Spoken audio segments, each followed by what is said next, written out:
In the field of human-computer interaction, one way to validate newly developed interaction techniques is a controlled experiment.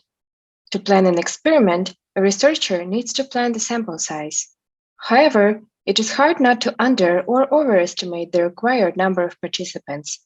If the number is too small, researchers are at risk of not detecting the effect which is present in the population. If the number is too big, it leads to spending extra resources. One of the methods to plan the sample size is a priori power analysis.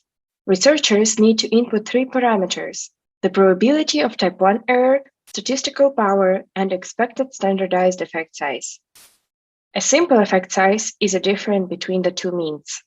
To compare to another experiment where the dependent variable is operationalized differently or the context is different, researchers need to use a standardized effect size, which is calculated by dividing the difference between the means by a standardizer. Standardized effect size is measured in the units of standard deviations. The intuition is the smaller is the effect size researcher is trying to detect, the larger sample size is required. Where can researchers find the reference effect size? They can use previous work with similar experiment designs, but it is hard to find due to interaction techniques novelty. They can use Cochin's convention for small, medium, and large effect sizes, but he suggested using a local standard of the field instead. And they can use results of meta-analysis, but there are no such analyses for typing experiments. The reference for small, medium, and large effect sizes is referred to as an effect size ruler in this work. Such rulers have been created in other fields, such as software engineering, psychology, education, and behavioral sciences, and they are different from Cochin's convention. The goal of this paper is to create an effect size ruler for typing experiments. To create such a ruler, I first selected the relevant papers. Then I collected the data, calculated the SIGCHI effect sizes, and binned them into three categories in the same way as in the software engineering paper: the lowest 33%, the highest 33%, and the 34% in the middle. Then I used a three-level meta-analysis in each bin to get the pooled weighted estimate for the small, medium, and large effect sizes. For the selection, I identified 108 papers with Chi typing experiments on ACM Digital Library. Then I selected the top 30 papers with the highest citation ranks. From these 30 papers, 2 did not have human participants, and 1 did not have a controlled experiment.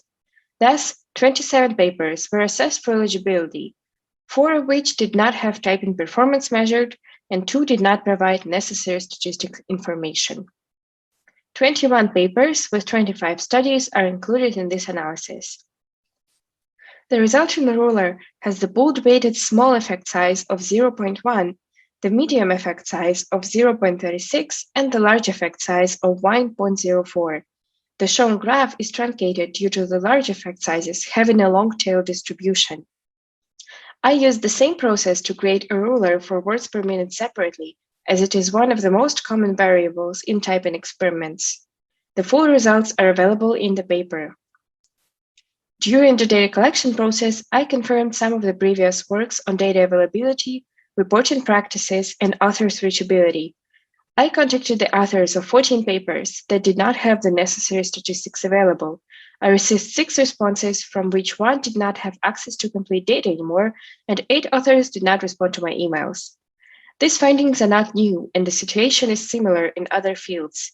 To counter this in the future, I suggest the authors, if possible, make their full data and analysis code available online on websites such as OSF.io to allow future cumulative science.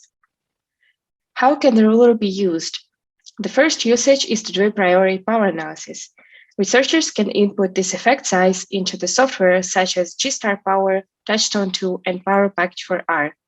The second usage is to compare the newly found effect to the local standard to identify whether it should be considered small, medium, or large. However, as a limitation of this work, this ruler should only be used for typing experiments. In other subfields, separate rulers should be created. You can find the paper and the research artifacts using the link on the screen.